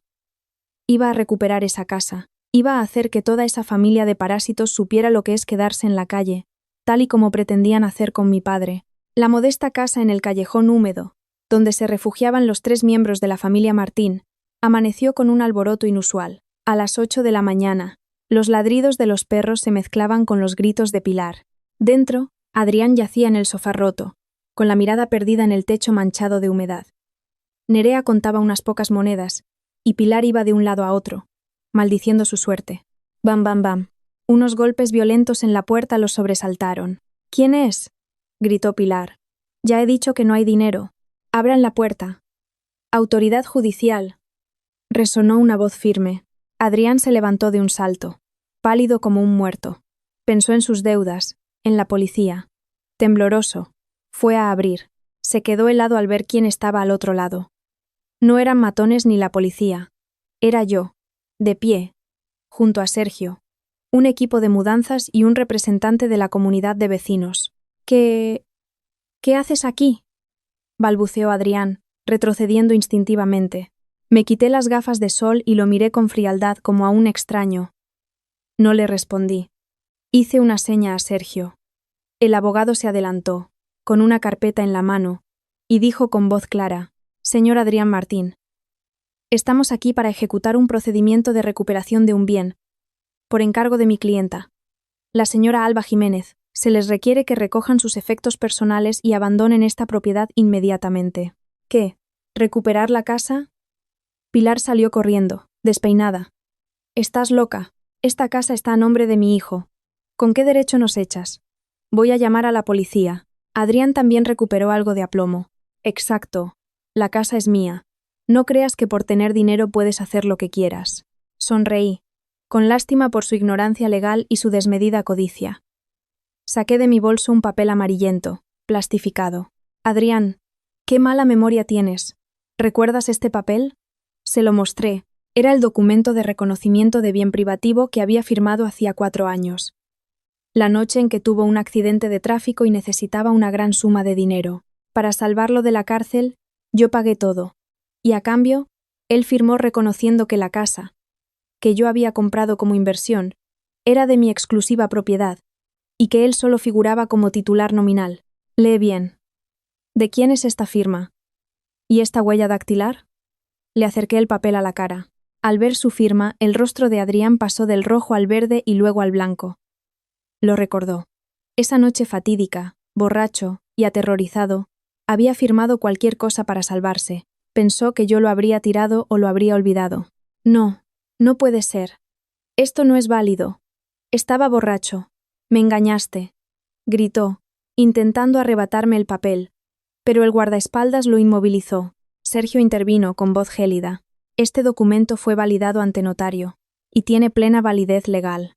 Además, tenemos los extractos bancarios que demuestran que el 100% del dinero para la compra de esta casa provino de la cuenta personal de la señora Jiménez antes del matrimonio. El señor Martín solo actuó como testaferro. Según la ley, mi clienta tiene derecho a reclamar su propiedad en cualquier momento. Hemos presentado la solicitud al juzgado y se han dictado medidas cautelares urgentes que le obligan a entregar la vivienda. No, no me voy. Esta es mi casa. Pilar se tiró al suelo, recurriendo a su habitual teatro. Vecinos, la nuera me roba la casa, me echa a la calle. Auxilio. Los vecinos empezaron a congregarse, pero esta vez nadie la compadeció. Después del vídeo que se hizo viral, todo el barrio conocía la verdad. La señalaban y murmuraban con desdén. Ahí está otra vez con su teatro. Vivir a costa de la nuera, maltratar a su consuegro. El karma es justo. Los murmullos llegaron a oídos de Pilar, que gritó aún más fuerte, pero yo ya no tenía paciencia para su espectáculo. A trabajar ordené al equipo de mudanzas. Los operarios entraron, y con profesionalidad empezaron a vaciar la casa. La ropa vieja, los objetos personales de poco valor de los tres, fueron metidos en cajas de cartón y depositados en la acera. No toquen mis cosas. Ese televisor lo compré yo, gritó Nerea, aferrándose a un viejo televisor. Señorita Nerea, ese televisor lo compró con la tarjeta de crédito adicional de la señora Jiménez. Aquí está la factura. Es propiedad de ella. Solo pueden llevarse su ropa. Y sus efectos personales, la interrumpió Sergio con frialdad. En media hora, la casa estaba vacía. Los tres se quedaron desamparados en la acera, rodeados de unas pocas cajas y bolsas. La puerta fue cerrada con llave y precintada. Sostuve el llavero en mi mano y miré a Adrián por última vez. Este es el precio de la ingratitud, Adrián. Lo tuviste todo. Una esposa que te quería, una familia, un coche de lujo, una casa preciosa. Pero tu codicia y tu ego lo han destruido todo. No me culpes a mí por ser cruel. Cúlpate a ti mismo por ser un miserable. Adrián se quedó allí, con los brazos caídos y la mirada perdida. Ya no tenía fuerzas para gritar. Se dio cuenta de que lo había perdido todo, sin casa, sin coche, sin dinero, sin trabajo, y ahora, sin un techo bajo el que cobijarse. Pilar se sentó en la acera, llorando sin lágrimas. Nerea se acurrucaba a su espalda, temblando. Su imagen patética no despertó en mí ni la más mínima compasión. Me di la vuelta y subí al taxi que me esperaba. El ajuste de cuentas económico había terminado. Ahora quedaba resolverlo todo legalmente en el juzgado.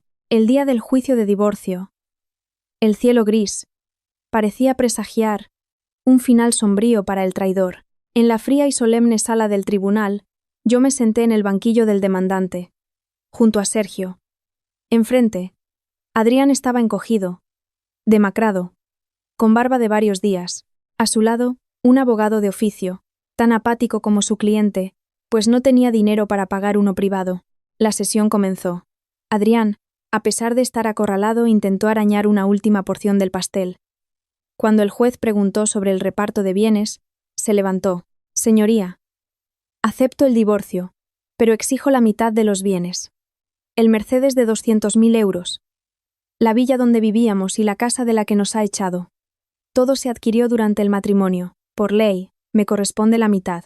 Su abogado añadió, con argumentos débiles. Mi cliente, aunque con menores ingresos, también contribuyó al sostenimiento de la familia.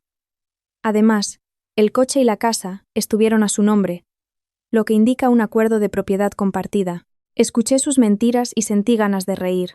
Sergio se levantó, sereno y seguro. Señoría, la parte demandada ignora deliberadamente el origen de estos bienes. Tenemos pruebas irrefutables para desestimar sus reclamaciones. Y comenzó su exposición. Primero, la villa. Fue adquirida por la señora Jiménez 6 meses antes de contraer matrimonio. Aquí están el contrato y la escritura, a su único nombre. Es un bien privativo, no sujeto a reparto. Adrián bajó la cabeza. Segundo, la casa modesta. Como ya hemos demostrado, tenemos un documento de reconocimiento de bien privativo firmado por el propio señor Martín, con validez notarial, y los extractos bancarios que prueban que el 100% del dinero provino de la cuenta de mi clienta. Su recuperación fue totalmente legal. El juez asintió. El abogado de Adrián sudaba, incapaz de rebatir. Tercero, y más importante, el Mercedes. El señor Martín se equivoca. El coche se pagó con dinero privativo de la señora Jiménez, retirado de una cuenta de ahorros personal. Él no aportó un céntimo. Además, enfatizó Sergio, antes de que este tribunal admitiera la demanda. Mi clienta ejerció su derecho a disponer de sus bienes privativos, donando el vehículo a su padre, el señor Jacinto Jiménez. La donación es legal, y el coche ya no es propiedad de la señora Jiménez, por lo que no puede ser objeto de reparto en este divorcio. Adrián saltó. Eso es ocultación de bienes. Lo hizo para no compartirlo conmigo. El tribunal debe anular esa donación. Sergio sonrió y lanzó el golpe de gracia. Hablando de ocultación de bienes, hablemos de la verdadera ocultación. Sacó un USB y una transcripción del audio que Nerea me había enviado. Señoría, esta es la prueba de que el señor Martín mantenía una relación extramatrimonial y sustrajo 10.000 euros de la cuenta de ahorros común para comprarle un apartamento a su amante. Eso sí es ocultación de bienes gananciales y una violación grave de los deberes conyugales. El audio se reprodujo en la sala. La voz de Adrián resonó. Los saqué a escondidas de la cuenta de ahorros de mi mujer. Nuestro fondo para empezar de nuevo. Todas las miradas se clavaron en Adrián. La suya, la del juez, la del secretario. Estaba pálido, boqueaba, incapaz de hablar. Todos los caminos estaban cerrados. Tras deliberar, el juez dictó sentencia. Se concedía el divorcio. La villa y la casa modesta eran bienes privativos míos. El Mercedes no era objeto de reparto. Y respecto a los 10.000 euros, se obligaba a Adrián a devolverme la mitad, 5.000 euros. Se desestimaban todas sus demás peticiones. El martillo del juez golpeó la mesa, poniendo fin a un matrimonio de tragedia y cálculo. Respiré aliviada. Victoria total. Adrián salió del juzgado con las manos vacías y una deuda de 5.000 euros. Me miró, no con odio, sino con un arrepentimiento tardío y miedo a su oscuro futuro. El juicio había terminado, pero la tragedia de la familia Martín apenas comenzaba. Al salir del juzgado, Pilar y Nerea estaban rodeadas por un grupo de hombres de aspecto amenazador. Eran los prestamistas a los que Nerea debía dinero. Al enterarse de que la familia lo había perdido todo, acudieron como buitres. «¿Dónde está el dinero?», gritó uno, agarrando a Pilar. «Yo no tengo nada, mi nuera se lo ha quedado todo. Id a pedírselo a ella», chilló Pilar, fiel a su costumbre de culpar a otros. En el forcejeo, el bolso de Pilar cayó, y su contenido se desparramó. Adrián, al ayudar a recogerlo, encontró un justificante de transferencia bancaria. 10.000 euros. Destinatario, Mireia su amante. «Mamá, ¿qué es esto? ¿Por qué le has transferido 10.000 euros a Mireia?», gritó, olvidando a los matones. Pilar pálida tartamudeó. «Es que, como dijiste que tenías un fondo con ella, temí que Alba se enterara y nos lo quitara también. Así que cogí mis últimos ahorros y se los envié. Me dijo que estaba embarazada de tu hijo, mi nieto. Me prometió que me lo guardaría». «Mamá, eres una ingenua», gritó Adrián, desesperado.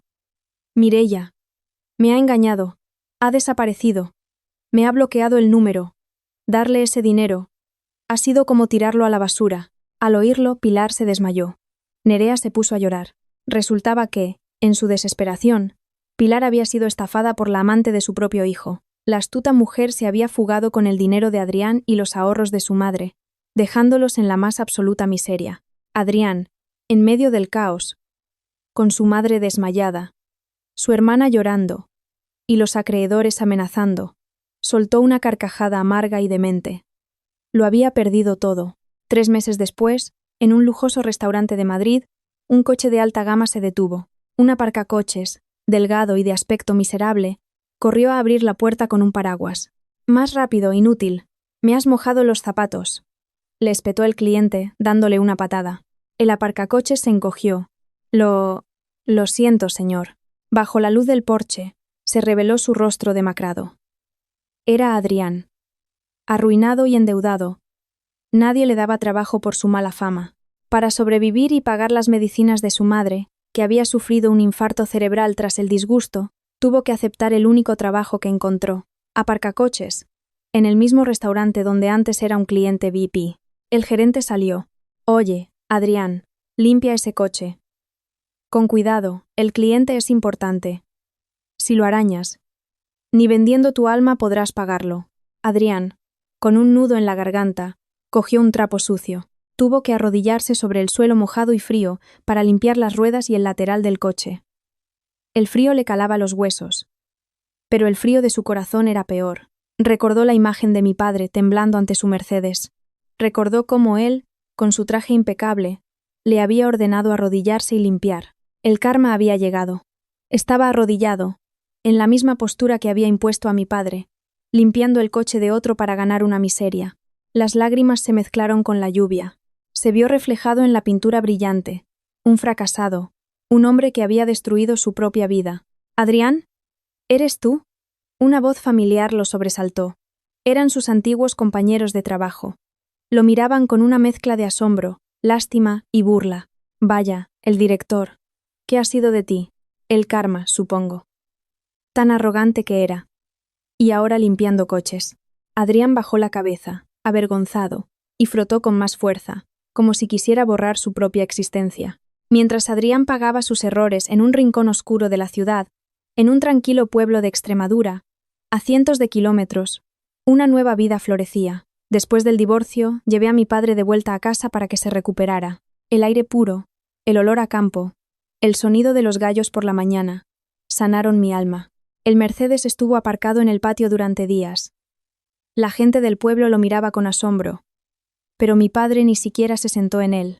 Una noche, mientras tomábamos el té en el porche, me dijo: «Alba, hija, este coche es muy bonito, pero soy viejo y torpe. ¿Para qué lo quiero? Viéndolo aquí, solo me acuerdo de aquel mal día. El puente de madera para cruzar el río está muy viejo. Los niños corren peligro para ir a la escuela. ¿Qué te parece si vendemos el coche? Con el dinero, construimos un puente de hormigón para el pueblo, y lo que sobre, lo destinamos a un fondo de becas para los niños sin recursos». Me quedé sin palabras, emocionada. Mi padre, el hombre al que su yerno llamó cateto, tenía un corazón inmenso. No le importaba el lujo, solo el bienestar de los demás. «Te apoyo, papá. Y yo pondré más dinero para que sea el puente más grande de la comarca», dije, abrazándolo. Y así fue. El Mercedes se vendió. Con los 200.000 euros, se construyó un nuevo puente. El día de la inauguración, todo el pueblo estaba de fiesta. Lo llamaron el Puente de Jacinto, a pesar de que mi padre se negaba. Ver a los niños correr felices, a los ancianos cruzar sin miedo, le devolvió a mi padre una sonrisa radiante, más valiosa que cualquier coche de lujo. Ya no era un anciano humillado, era el héroe del pueblo. La felicidad, me di cuenta, no está en las mansiones ni en los coches, sino en ver felices a los que amas y en vivir una vida con sentido. En la inauguración, conocí al ingeniero jefe del proyecto, Gabriel. Durante meses, había trabajado codo con mi padre. No sabía nada de mi pasado, solo que yo era la hija del buen hombre que era Jacinto. Lo observé tratar a mi padre con un respeto y un cariño genuinos, algo que Adrián nunca tuvo. Esa tarde se acercó a mí. «El puente ya está terminado. ¿Volverás pronto a la ciudad, Alba?» «Me quedaré unos días más con mi padre», respondí. «Entonces, ¿puedo pasar mañana a visitaros?» «Le prometí a tu padre que le enseñaría a injertar árboles frutales». Miré a Gabriel, luego a mi padre, que nos sonreía desde lejos. Una calidez que creía perdida volvió a mi corazón. Supe que era el comienzo de algo nuevo, basado en el respeto y la sinceridad. Había encontrado a un hombre que no miraba mi cuenta bancaria, sino mi valor como persona y el de mi familia. Mi vida había pasado página. Queridos amigos, mi historia termina aquí. A través de ella, solo quiero decirles a todas las mujeres: nunca permitan que nadie pisotee su dignidad ni la de su familia. El dinero se puede recuperar, pero el honor y el amor familiar, no. Sean fuertes, dejen atrás a quienes no las merecen y confíen en que cuando una puerta se cierra, siempre se abre otra mejor. La historia de Alba nos deja una profunda reflexión sobre los verdaderos valores de la vida. Nos enseña que la riqueza material es vacía sin riqueza moral. La lección más importante es nunca permitir que el dinero o las apariencias pisoteen el amor familiar. Porque la dignidad y los padres son irreemplazables. Al mismo tiempo, es un recordatorio para las mujeres sobre la importancia de la independencia económica, para tener la fuerza de proteger a los seres queridos. La verdadera felicidad reside en dar, en la paz interior y en valorar a quienes nos aman de verdad. Como hicieron Alba y su padre al construir el puente, sembremos el bien, porque la vida siempre recompensa a quienes viven con honor. Gracias por acompañarnos en el canal Historias del Corazón ESP. Si esta historia les ha conmovido, por favor, denle a me gusta, compártanla y suscríbanse para no perderse nuestras próximas historias.